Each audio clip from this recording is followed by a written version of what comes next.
ધાંગધ્રા શહેરમાં દારૂ ભરેલી ગાડી ખુલ્લેઆમ ઘર આંગણે. તાલુકા પોલીસે રેડ કરી વિદેશી દારૂ ઝડપી પાડ્યો.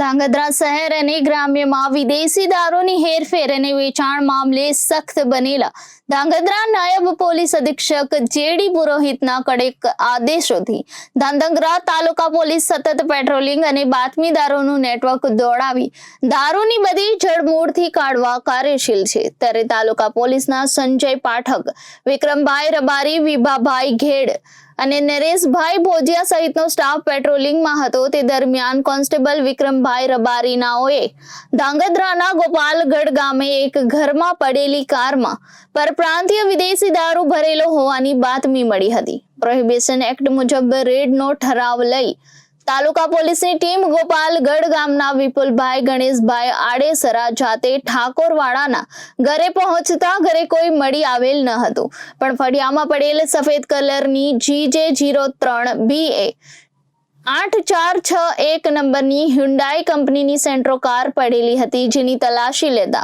તેમાંથી પરપ્રાંતીય વિદેશી દારૂ વિસ્કીની 118 નંગ બોટલ મળી આવેલ હતી. પોલીસે સેન્ટ્રો કાર કિંમત ₹80,000 અને 118 નંગ બોટલ દારૂની કિંમત ₹44,320 એમ કુલ મળીને ₹1,24,320નો મુદ્દામાલ જપ્ત કરી કાયદેસરની કાર્યવાહી હાથ ધરી હતી. Bureau report Janadesh news, Surendranagar.